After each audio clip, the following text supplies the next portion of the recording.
welcome to the Brockcast. I'm Brock. And I'm Orc. And this is Brockcast.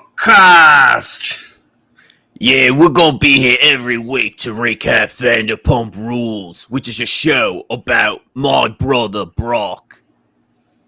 And talking about how everyone gets their Vander bodies on.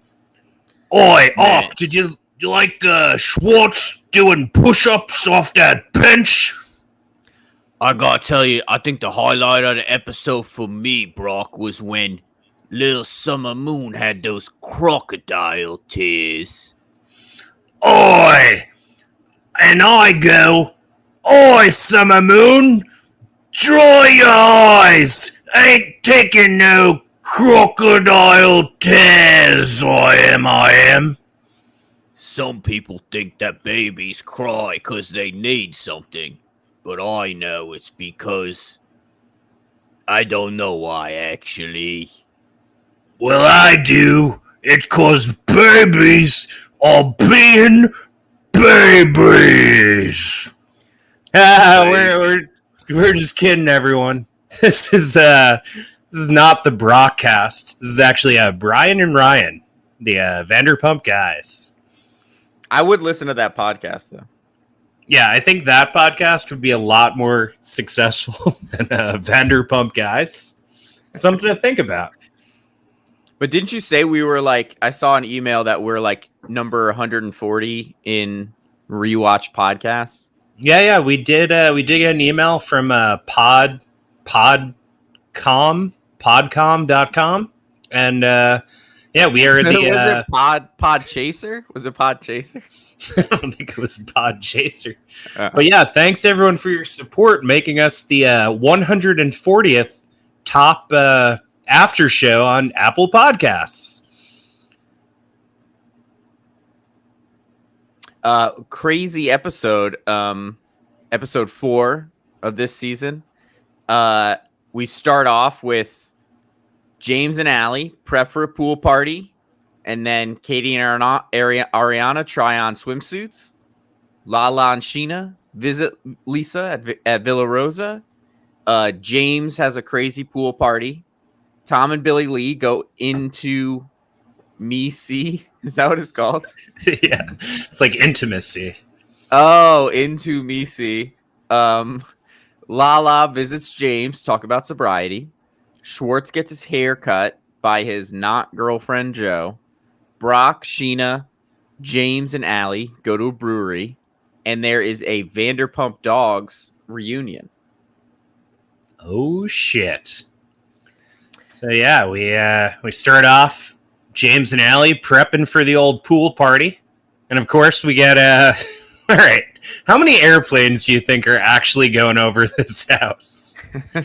Like the first 3 episodes had maybe a cutaway to a plane. I feel like in this episode there may have been like 8 cutaways to planes flying over. Is this real? But isn't you? I remember you offline. You had a conspiracy that you don't even think they live near an airport, right? Did I have that conspiracy? Or maybe I don't you remember. were joking. I was You were probably like, oh, joking. you were like, oh, you could totally tell by the editing that it's not really, planes flying overhead. I was like, oh, I didn't It seems like a little much, but I don't know. You live in LA. Do you see a lot of planes? Yeah, it's so funny. Right before we jumped on, there was a plane. I live pretty close to the airport where they live. Like, I live in Glendale, which is one town over from, I'm sure we have like international listeners and everything. Just so you know, so like Glendale is in Los Angeles County, which is right next to Burbank. Like Burbank's like a mile away from me, and the Burbank airport is this airport that James and Allie that they live near. Jesus. So, I love Allie. I will say I was really struck in this first scene by like, I just don't think, I don't know. I just get such a weird bad vibe from James. Like I can't put away these rumors that I keep hearing. and Allie just seems like annoyed with him in a way where she it's like hates him. Like she hates him, right? the way she looks at him is like, I have a feeling she wants him to die. Just something to keep an eye on this season. Yeah, so Do you think he sprays her with the hose for no reason? If she spends all this time doing her makeup and hair, and he's like, All gotcha. like he's been on this reality TV show for what, like 10 years? He wasn't in the first episode, right? no. He comes like, I think like the end of season 2, and he taunts Tom Sandoval for driving a Honda Civic in his first scene.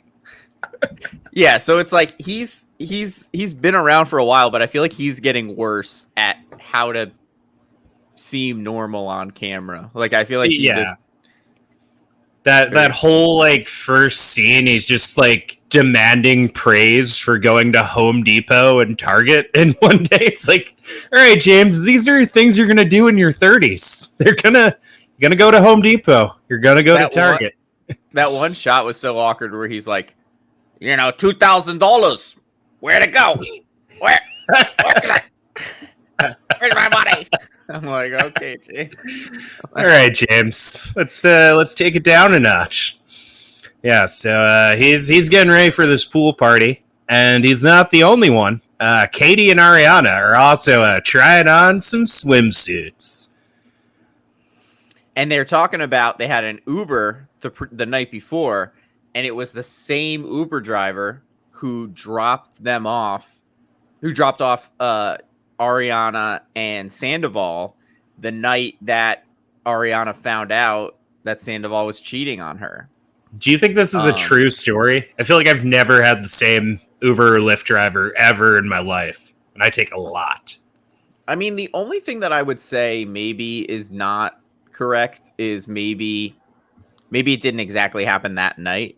But I think we need to, especially somebody like Ariana, who I just can't believe how I can't think of anybody who I've believed in more than her. You know what I mean? Like I would never think that she was like not being truthful. So I think we got to assume whatever's said on camera is correct.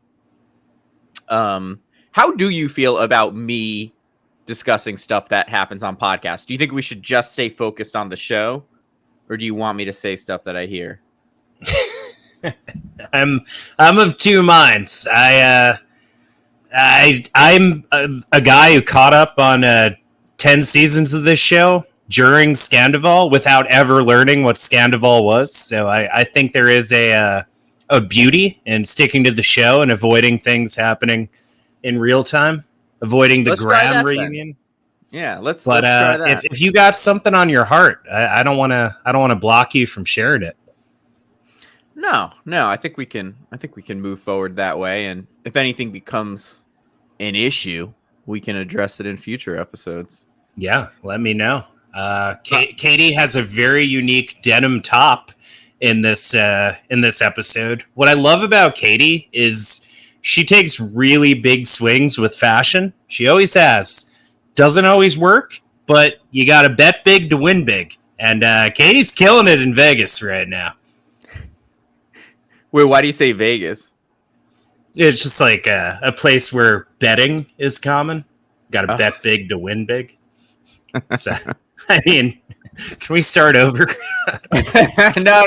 It's so funny, like listening back to, I've been listening back to an old podcast that I used to co-host with our mutual friend Hoff Matthews, and there's so many times shout out Hoff Matthews. There's so many times where he would like make a joke, and like when I'm listening back to the podcast, I'm like, oh, haha, that's funny. But then like me as the guy co-hosting the podcast, I either like don't hear it or I'm just kind of like, wait, what? So I got to be a better active listener while we're doing this. Yeah, me too. God's working on all of us, huh?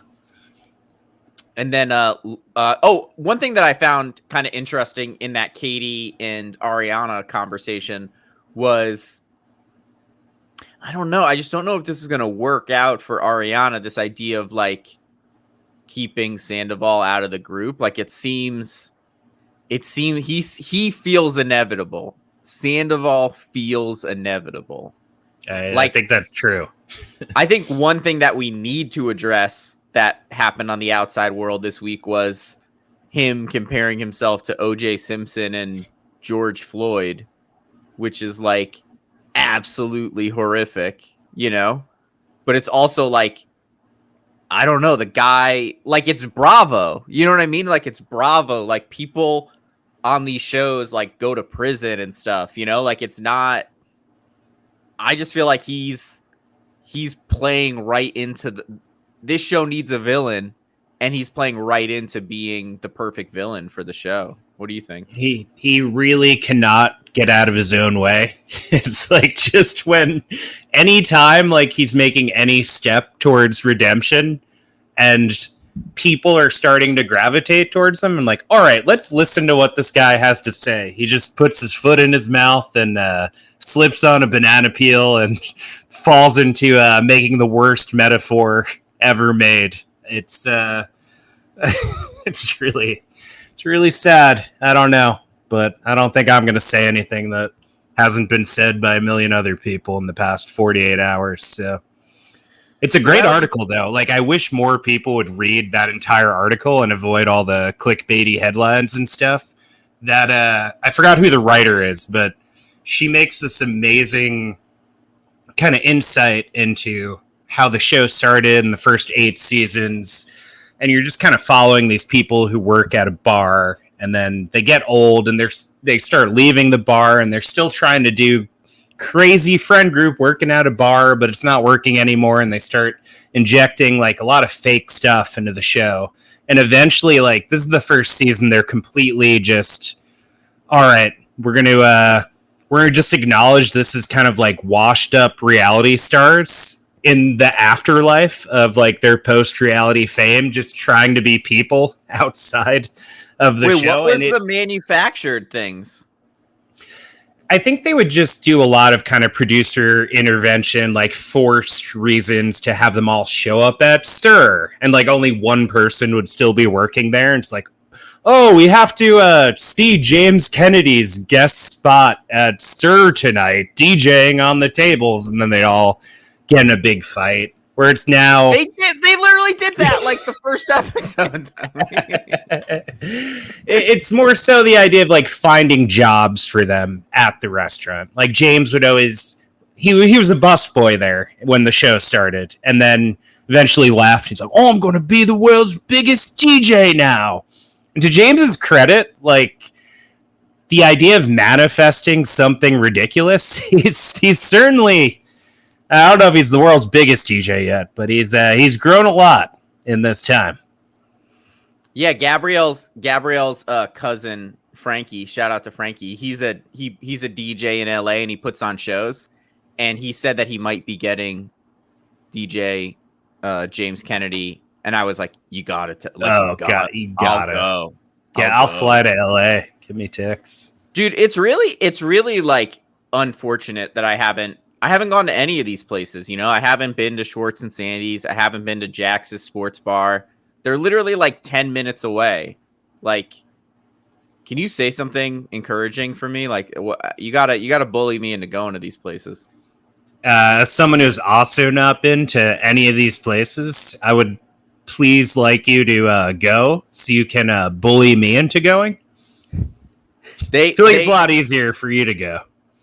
I heard from somebody who said, and then I saw that there were articles online about it, that there were rumors that Schwartz and Sandy's was closing, but it was literally like somebody went there on a Friday night and they said that there were only like 10 people there, including, you know, staff.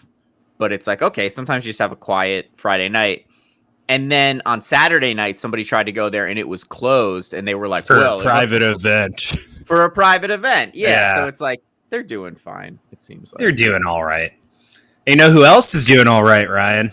That Lala and Sheena visiting their old friend, Lisa Vanderpump. And we get an introduction to a new character. It's Donut. Donut the dog. I'm a big Donut fan. I think we have 5 dogs now. I looked it up. at Lisa's house. We got Marky. We got Prince Harry, who goes by Puffy. He's the Pomeranian. Puffy dog. We got a Pinky, the Wheaton Terrier, adopted from her very own Vanderpump Dogs. And of course, we got Schnooky, who's a Cocker Spaniel, who was an anniversary gift from Ken, actually. Ken, who does not appear in this episode. Yeah, no Ken in this episode. No Ken. Yeah. First episode of the season without Ken. Bummer. So I feel like Lisa is kind of like carrying water for Tom Sandoval, trying to get Lala and Sheena on Sandoval's side.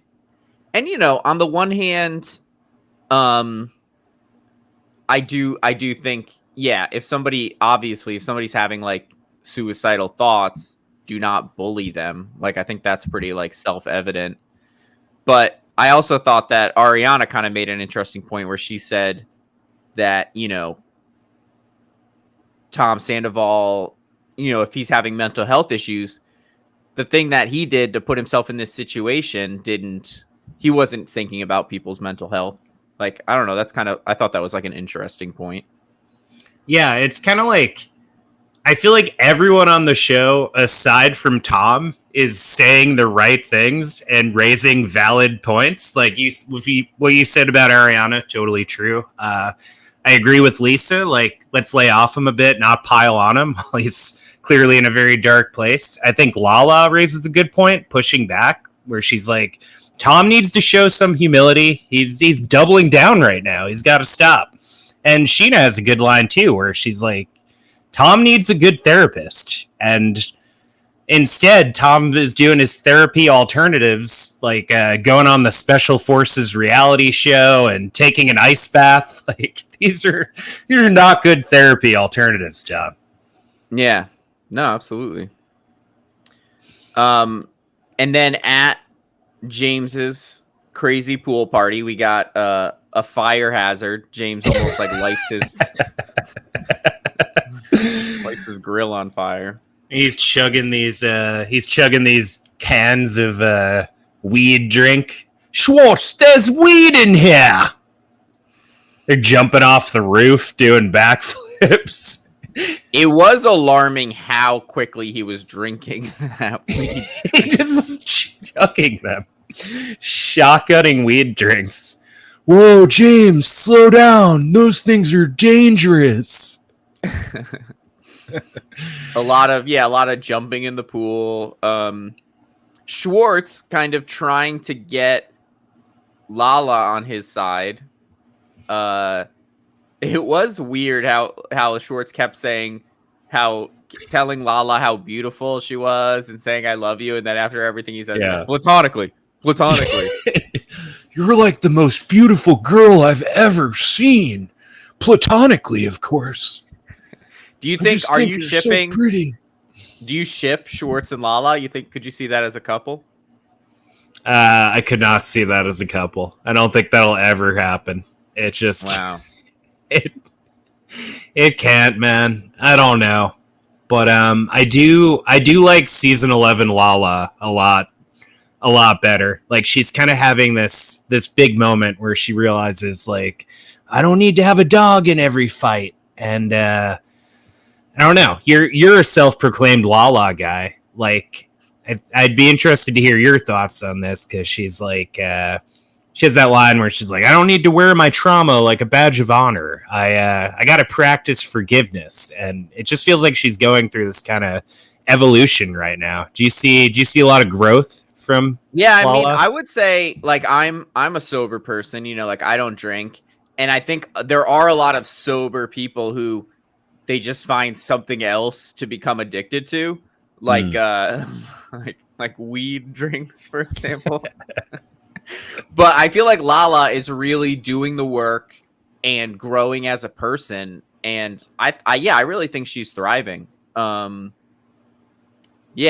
felt like maybe in the first episode it was a little bit too much, like she was pushing the angle, and who knows how much of this was producers, but pushing the angle of, like, you know, I went through some stuff with Randall, and let me try to reach out to Rachel, and that's kind of gone on the back burner, which I think is smart.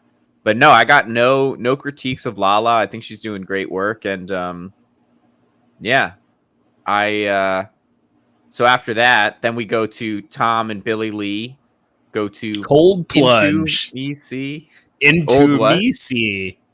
Yeah, cold plunge. They do. Yeah. Have you ever done a cold plunge? I did. I went to where was I? I went on a cruise and did the cold plunge. And you know what? I didn't things I did not do. I did not like hyperventilate and breathe really hard. I did not do a slow motion hair flip with the water.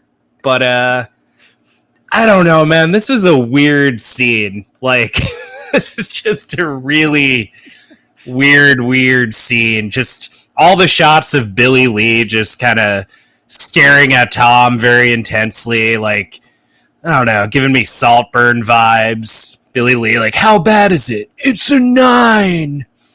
It's like, if the internet is any indicator, I think Billy Lee could be like the second most hated character on this entire show right now. Why? Right behind Sandoval. What has she done?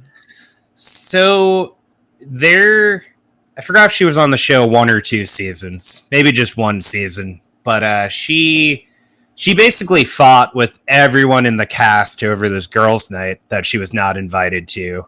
And I think it was just more about the way she handled her disagreement. Like, she was like very, very angry at everyone and like attacking everyone's character. And I don't know. All the main cast got kind of meh. Yeah.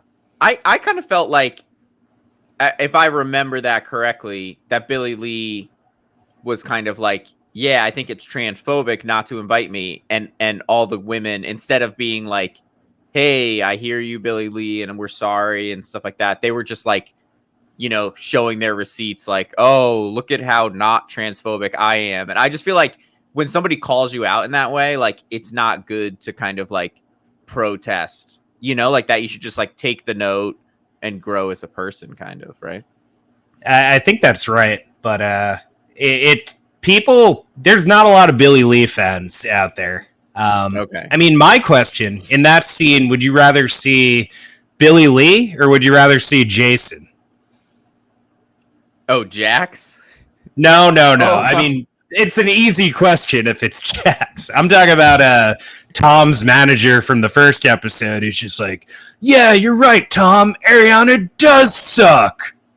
I want to see Anne. Bring back Anne. I don't think that's happening. I don't know. Who do you prefer? Yeah, I don't really. Here's the I prefer Billy Lee to Jason. Yeah, Easy. I know, but I do agree. It is like an awkward thing, and it does feel like look, like Tom and Billy Lee can have a great friendship. I don't know if this needs to be happening in an episode. You know, like I felt like this episode had some lulls, and literally just like watching Tom submerge himself in cold water and say that it's very cold is like one of those lulls, you know, like, yeah. I did not find it like terribly interesting. And then he says like the craziest thing in that scene where he's like, I'm like Andy Dufresne in Shawshank Redemption. It's like, bro, that I don't remember the movie that well, but wasn't it about like an innocent man accused of something he didn't do? Yeah, how do you know the first and last name of a character in Shawshank Redemption? Like, just say Tim Robbins. Like, what are we doing? Yeah, I didn't know that guy's name was Andy Dufresne. Although Sandoval does strike me as a guy who is doing a lot of rewatches on Shawshank Redemption. Yeah, and you know, like OJ Made in America and stuff. He's like, me and this guy. Are we gonna have the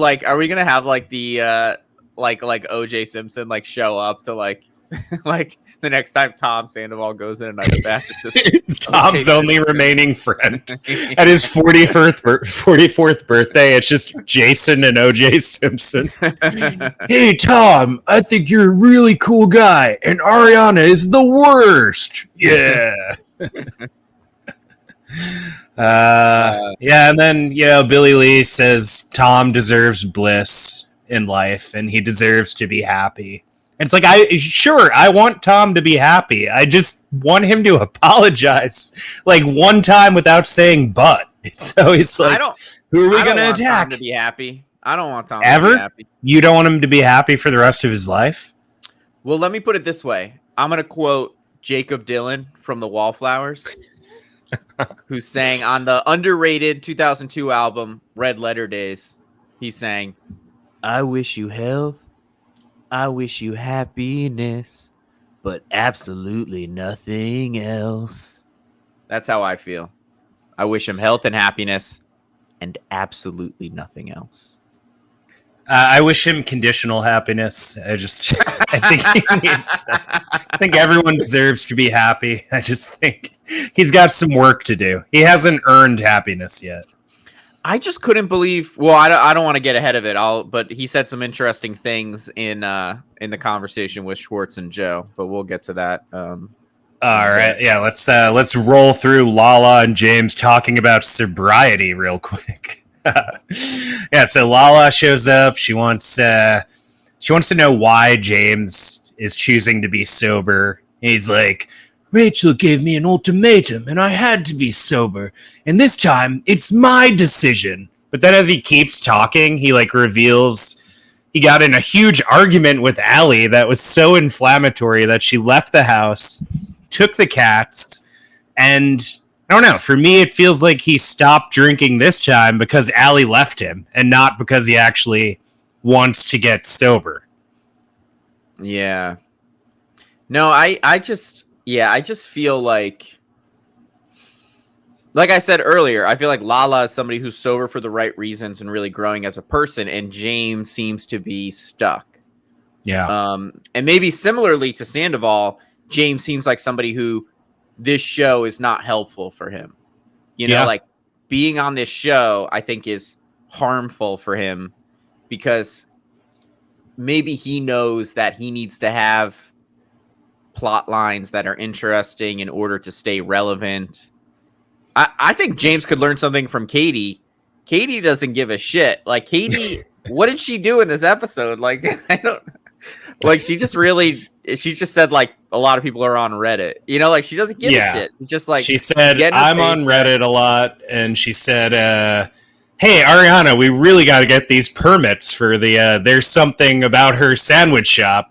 And I feel like the only time we're going to see that sandwich shop open is like that shot in the pool of the floaty. There's something about her. And Katie just kind of sitting in there. It's kind of crazy it's not open yet. Like, how is it not open It's yet? insane. Well, Ariana's on Broadway. She's pretty busy right now. We got to take a look at... We'll report back next week, but a little Vanderpump Guys homework. We're going to figure out when Schwartz and Sandy's was discussed versus when it opened and compare that with something about her. I love this idea. Granted, something about her, like, Ariana's getting a lot of success. She's busy with a lot of different things. So, it's a good problem to have that she's got a lot on her plate. We just want to turn that plate into a sandwich plate. Right? Yeah, man. I think you're right about James. Like, it seems to, from like a producer standpoint, it seems like we've had too much like James is really getting his life together storyline like really early on in the season. Do you think they're setting up for the big downfall in like 10 episodes from now?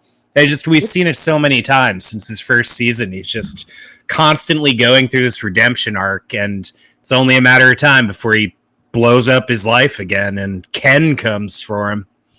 Yeah, I mean, this is something that I'm struggling with this show in general. Is I've gotten to a place where I really want to see these people succeed, but you kind of need them to fail in order for it to be interesting television. But with Sandoval and with James, it's almost just like too painful to watch them. I'm kind of like, ugh. And I really feel bad for Allie. I'm kind of like, girl, run, Well, there was a time when Lala was a lost cause, and she figured it out. So if she can do it, I have faith in James Kennedy. Famous last words. Yeah. All right, let's go on to Schwartz getting his haircut by his not girlfriend Joe. Why What aren't do we they think? dating? They seem like they'd be great for each other. Are they? Like No? they might be dating. Oh, you think they might be dating secretly? What was? Did you watch the watch what happens with Andy Cohen live afterwards that Tom Schwartz was No, on? I gotta watch that. Cohen was like asking him about it, and he was just doing the most Schwartzy like responses. He was like, Cohen's like, "So you and Joe, are you guys a thing?" And Schwartz was like, "Well, you know, it's you know, we're just you know, we're friends. I mean, more than friends, but not you know, it's complicated." I just felt so bad for Joe. Like her and Schwartz are having a nice time, and then Sandoval comes in, and like he just doesn't seem like a nice person. Like he's just like not being nice to Joe. He's not asking her about her life. He's kind of like the vibe seemed to be like, "Why are you here?" It's like, bro, just be normal. Like just hang out. Yeah, as And soon as then he walks in, he makes the pube joke. He's like, "What are these pubes all over the floor?" Like, Yeah, all right, come dude. on. And then it What are you just, doing? I can't like, I cannot abide Sandoval being like complaining about Lala and Sheena having podcasts. Like he did the most fucked up thing, and they literally host podcasts, and they are close to this. And for him to think that the reason why everybody hates him is because they said stuff on their podcast is just so unhinged. Like the reason people hate you is because of what you did. You know, like people are not listening to Sheena. If Sheena and Lala were saying some bullshit that everybody disagreed with, they'd be like, "Yeah, I don't like that." They agree with them. That's why they're listening to the podcast. It's just he just cannot accept responsibility. Yeah, he can't. And like Schwartz is giving him really good advice in this scene. Like Schwartz is like, you know, maybe just let people feel what they're feeling. And you know, this isn't going to go well if you keep getting so mad at everybody. This is your only opportunity that you're going to get to fix this. Like you need to chill out. And he's like, "Yeah, Lala and Sheena made everyone hate me. And they're profiting off Scandival." It's like this isn't about that. Even if that's true, this is not about that. You need to you got to find another approach. He's And then got there's a good Joe moment where Schwartz is like, "Hey man, just think about it. Just think about it." And then Joe's like doing a 50s mobster voice. She's like, "Man, just think about it." And they're both like, "Rah, see? What a cute not couple they are." They got to be a couple. We got to make this happen. How do we? I'm gonna I think go to they Schwartz are and Sandy. already. I'm going to Schwartz and Sandy's and be like, "Hey Tom, what are we doing here? Come on, date Joe." What's the official, by the way? What's the official Bravo synopsis of this episode? Ooh, great question. Let me bring this up for 1 second. All right, so the official blah blah blah. Katie and Ariana decide to not go on Schwartz's trip. No, this isn't the one. This will have a payoff, I promise. All right, Schwartz gets a haircut from his not girlfriend Joe. A face from the past makes an unexpected return. Who do you think the face from the past is? I think the face from Is the that Joe? past is no, it's not Joe. It's a new character we get in this episode, Doc Brock. Because in the next scene, Brock puts on a stethoscope, he dresses like a little doctor, and he calls the babysitter over, Tori, and he's like, "Oi, come here! I gotta check your heart, I do." And he's trying to do this improv with the babysitter, and then the babysitter's like, "Oh, does Doc Brock do Ozempic shots?" And then Brock gets like super serious, and he's like, "Oi, this is not a conversation to have in front of my daughter." Yeah, That was crazy. That was crazy. I didn't think he got that serious. Did he get really serious? I thought he was kind of like, "Don't." I'm not embellishing even 5%. That is a rewatch it. Exact quote, verbatim. Wow. Yeah, there's a lot of within the Bravo community at large. There's always a lot of like, is this person on Ozempic type? Like there were some Real Housewives. There was speculation that they were on Ozempic. Mhm. I don't see what the big deal is. Like if somebody wants to be on Ozempic, they should go for it. Like who cares? You know. Well, I think it's really bad for it breaks down like muscle mass. And then as soon as you go off the Ozempic, which costs like a fortune, you regain the weight almost immediately. So I think it might not. You might want to give it time before we see. We're not endorsing Ozempic on this show. Listeners gotta know. Listeners gotta know. Brian listens to the Daily. All right, so he's gonna come. He's gonna come with facts if we talk about some bullshit. This is true. This is true. Brock's got a really funny like athleisure romper on in this scene. He's going to the brewery with. Ryan, did you find it funny at all? Like after all the sobriety talk that's been happening this season, Allie immediately orders like an alcoholic drink at the brewery and James has to like pour it for her. And he's like pretending to be a slot machine. It's like, oh, ding, ding, ding. This is why I gotta watch the episodes 3 times because I only saw it twice and I do not remember this. You remember the brewery when they go? Yeah. It's so funny. I don't think I've been in that brewery, but I think I've driven past it. Really? Yeah. What's it called? It was called like, what was it, like Brews and Brock's and Brews, I think. something like that. But it's spelled like BRUISE. This scene was kind of a nothing burger, right? Like, what did they really even talk about? It was kind of nothing really. I guess they're like trying to solidify the Tahoe trip and being like, Sandoval's definitely coming. And it's like it's the first time we hear Brock's feelings on Tom going to Lake Tahoe. He's like, oi, none of us are choosing Team Ariana. There's right and there's wrong. And Sandoval was wrong. And Allie's like, we're all human and we can have empathy for someone who fucked their entire life up. It's like, you get all these views in there.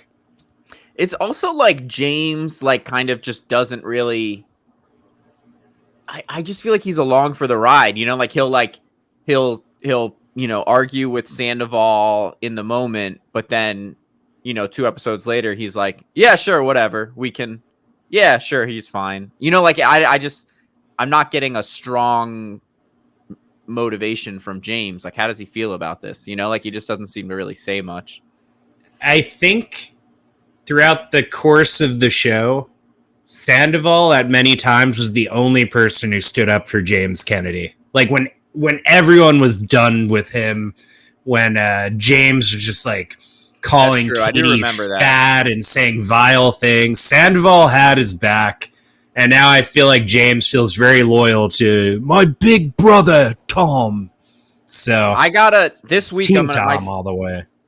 My sister, Colleen, she listened to the first episode of our podcast, and her big note was that I need to go back and watch the early seasons. So I think I'm going to start. No. We'll do a rewatch once season 11 ends. Well, I can start, and then we'll do. We'll catch up. The more revolutions, the better. Yeah, I think so. It's very layered. It's hard to. There's a lot going on. And then the final scene of this episode is Vanderpump Dogs. We had a James and Graham reunion. Now, do you want to know? I feel like we've spoken about this, but what Rachel has said about this whole situation? Have I told you? I'll tell you what I understand, and you tell me why I'm wrong. Okay, perfect. I have so many questions about this. This is forget Scandival. I'm all about Gramdival now. This is my number one issue. I feel like watching the show, it's kind of it's a little confusing, but it seems like Rachel gave up Graham when she went into rehab to a family. Graham like bit the family and then went to a shelter that turned out to be a kill shelter. And then he started biting all the dogs at the kill shelter. And then Lisa intervened and saved Graham, and now he's with James. So we got to go further back. When What? when Rachel, I might get some of this a little wrong, but this is how I'm remembering it most correctly, is that when Rachel and James got Graham originally, that James would get drunk and he would yell at the dog, and the dog would cower in the corner, Graham, this is Rachel's recounting, and be scared of James, and that because of that, Graham developed kind of like a biting thing where he would get stressed out and nervous. So Rachel's saying any of Graham's issues are directly because of James. And yeah, I don't know exactly. It was very hazy how Graham ended up at this shelter, but Rachel's framing of it is that all of this is very like manufactured, and that Lisa got the dog because they wanted to put the dog on the show, and they wanted to kind of stage this reunion with James. And Rachel was like very upset because she's like, James is not good for Graham, and it's going to be bad for Graham. And so that's kind of like, I found that like I was just very stressed out. Like I just prayers up for Graham. Like we hope Graham is okay. Like, I don't know. I just don't think of from the way Rachel framed it. And I know that she's obviously biased. I just don't think James is maybe like the best caretaker for Graham. Well, I think it definitely comes across that James loves that dog. I did find it very moving, like him in tears. Like when the cameras are on. When the cameras are on. Maybe his abuse came from like being drunk and belligerent, and now that he's sober, he can be a better dog dad, I would hope. Maybe Allie will kind of straighten him out. But I mean, if the alternative is James or death, I'm glad Graham got James over death. I just hope James is a little better than death. Yeah, I mean, there's plenty of people on Vanderpump Rules making excuses for James, so why not have people on Vanderpump Rules podcasts, making excuses for him? I'm not making excuses. I don't know anything. I don't want the dog to die. For me, like anybody who like yells at a dog or is like cruel to a dog, like I got no love for you. I got no patience for you. I'm a dog guy, but you're a big dog guy. I don't want a dog at a kill shelter like getting killed.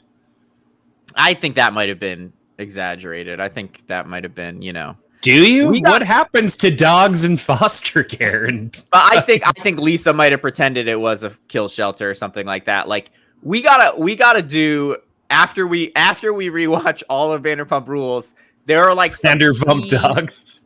But there's some key Real Housewives of Beverly Hills episodes that are like very instructive about how Lisa Vanderpump left that show. And dude, it's like crazy. It's like she like printed out text messages. So it's like you got like the wild like blue bubbles on these like sheets of paper where she's trying to prove that like she was saving this dog versus, like I feel like she very much like puts together this image, and sometimes it's not exactly based in reality. And basically she left Real Housewives because she refused to admit that she like lied about something with dogs. I forget exactly what it was. Is this gonna make me not like Lisa Vanderpump? Yeah, I think no. so. I don't want to know. Let me live in ignorance. There you go. That's fair. Fair enough. Hell yeah. I'm very excited for next week. I think we're going to get a very good episode. You see the clip of Brock screaming at Sheena, "You're just like your mother!" Yeah, that. And then, next episode looks like it's going to be nuts. And we're going to be at Lake Tahoe. I was trying to freeze frame. I couldn't tell if Katie and Ariana were there. I think they're not, right? I don't think they show up. But we're going to see Wolf It's sexy and dangerous. Very exciting. Hey, we got anything in the mailbox? We do have a mailbag. It's vanderpumpguys@gmail.com. You want to Yes. send in a question? Yeah, we got our first email is Really? from, yeah, we got one email. It's from Tom Sandoval at gmail.com. Oh no. Not sure if this is like actually Tom Sandoval or not, but it says Yeah. Dear Brian and Ryan, I'd love to say that I'm a fan of the show, but I think that you guys get a lot of stuff wrong, especially about me, Tom Sandoval. I'm super hot and sexy, and I wish you guys would talk more about how hot I am. Love always, Tom Sandoval. Huh. This is weird. This is a little strange. I don't know. Oh, hey, there's another one in here actually. 5 minutes ago, Tom Schwartz. Oh, hell yeah. We love Schwartz. He says, "Hey, if you just got an email from my friend Tom, just go easy on him. You know, he's just, he's a good guy. His emails, he always says the wrong things, but in real life, he says the right things. And just know the things he says to me, he should have put in the email, but he forgot to." Oh, wait. We got a one more email. This is from John Gmail, which, okay, I did not know that is a thing. And he says, Dear Brian and Ryan, love the podcast. I invented Gmail, and I just want to say that I wish that Tom Sandoval and Tom Schwartz weren't allowed to email people. I don't know. I feel like they could just use Yahoo. This is ridiculous. Yeah. Anyways, who's the publicist continuing for to these two fellows? This is crazy. This is nuts. All right. Well, if anyone who is not Tom Sandoval or not Tom Schwartz wants to email the show, that email again is vanderpumpguys@gmail.com. Send us a question, and we'll be happy to talk about what you want to talk about on next week's episode. Hell yeah. Hell yeah. And then I'm trying to remember, what was that other thing we were going to talk about? Oh, right. I think we had a disagreement we wanted to iron out. Well, we'll do that off camera after. So everybody have a great week, and we'll see you next Thursday. Hey, not if we see you first. So Brian, what was that thing you want to talk about? Yeah, I can't remember. I know we texted about it like 2 days ago. Yeah, here's the problem. Oh, great. We get ready tell me for what these the problem shows. is. We get ready for these shows, and then Yeah. you're like, "Oh, we're gonna, talk about this thing," Yeah. and then you forget, All right. Well, we have the shared note now. Finally, why don't you just add it to the shared note when we talk about add it? You're the one who came up with the idea. All right. I've written more things in the shared note than you. Oh, Here, I'm this gonna guy, let's he's get doing the word whole- count. All right, you did he's doing audio the bold settings. You did underline. audio settings. Oh, We got another email. It's from Ryan. Ryan says, "Hey, I'm a jerk. I'm a weenie guy." Yeah. All right, get the fuck out of here.